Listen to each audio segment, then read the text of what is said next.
There is a specific threshold of human grief that shatters the fabric of reality. It is a pain so absolute that the mind stops processing the world as it is, holding instead to a static illusion to survive the next minute. Centuries ago, a woman experienced this collapse. Her identity and security were anchored entirely by her husband and their 3 young boys. The wheel of life turned without warning. A sudden illness took her husband, delivering the first massive psychological shock to her world. She survived this devastation by transferring every ounce of her remaining psychological weight onto her 3 sons. They became the only threads tethering her to the living. Then the tragedies compounded. Within a short window, illness took her eldest son, and then her second. Drowning in consecutive losses, she clung to her youngest child with a terrifying absolute grip. He was her final remaining anchor to sanity. Increased tension. When the illness took her youngest boy, the mounting pressure became far too much to bear. Her mind violently snapped. Her refusal to bury the child was a desperate survival mechanism, a fractured mind shielding itself behind an illusion to prevent total cognitive collapse. This historical tragedy maps precisely to the clinical state we now call an amygdala hijack. When trauma is this compounded, sensory input overloads the brain, bypassing the prefrontal cortex, where logic resides, and locks down into the amygdala. In this state, the brain constructs an impenetrable wall around the trauma, isolating the individual from reality to prevent further damage. Trapped behind this cognitive block, she walked into the center of the town, still carrying the lifeless body of her child. She moved with a manic, aggressive energy, her eyes searching the faces of the crowd for a miracle that logic knew was impossible.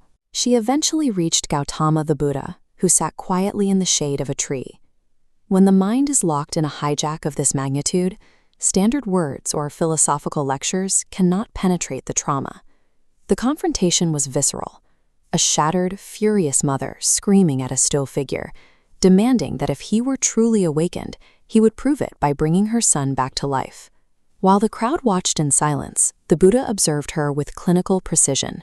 He recognized the isolation of her trauma. He offered no pity and no lecture on detachment, knowing such things would only hit the wall she had built. Instead, he made a promise. He would bring the boy back to life, but he required a single handful of sesame seeds for the medicine. He added one condition. The seeds had to come from a house that had never known death. No lost parents, children, or friends. This was a psychological trap. By validating her hope, he channeled her manic energy into a specific physical action. She turned and ran into the town, hearing only the promise of a cure. The Buddha had designed a task that required movement. If she could not think her way back to reality, she would have to find it through the physical act of the search. At the first house, she arrived with a frantic plea. The family was eager to help and moved to fetch the seeds. But when she asked if the house had known death, the homeowner looked away. They had lost a grandfather only the year before. She moved to the next house and the next. Door after door, she met widows, orphans, and grieving parents. Each rejection acted as a data point, striking her isolation, forcing her to reconcile her private pain with her neighbor's grief. As the sun dipped, physical exhaustion drained her manic energy, and the barrier hollowed out under the weight of evidence. Neighbors begged her not to remind them of their own deep losses. Their grief was a mirror, proving her pain was a shared condition rather than a unique punishment. By evening, the accumulation of stories and the reality of every household finally shattered her illusion. Grief often forces the mind into an echo chamber, convincing us that our suffering is a singular, targeted event. Ancient philosophy calls this state Samsara, the illusion of the isolated, suffering ego. At the edge of town, the mental fog finally lifted. She looked at her son with a clear, unfractured understanding of what had happened. This shift leads to Nirvan, the liberating realization of our profound, inescapable connection to the whole of humanity. The Buddha used experiential therapy to force this shift, using the search to break the cycle of the isolated self.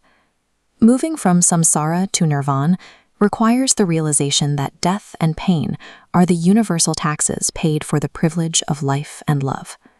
At nightfall, she walked to the forest and laid her youngest son to rest. It was a steady, grounded act of finality. When she returned to the Buddha, the rage was gone. She sat quietly and bowed, no longer demanding a miracle, but accepting the truth. This ancient narrative applies to the heavy weights we carry today: the end of a relationship, the death of a dream, or the pressure of failure. When we feel trapped in our own private tragedies, the way out begins by acknowledging the silent histories of those around us. Every house has a ghost. Every person you pass carries a weight you know nothing about. Accepting reality does not make the underlying pain vanish. The loss remains a fact of existence. But suffering ends when the desperate fight against reality stops. The pain persists, but it is no longer fueled by the friction of denial. When we step out of the isolation of the ego and accept the shared nature of the human struggle, we find the capacity to move forward through a world we finally recognize.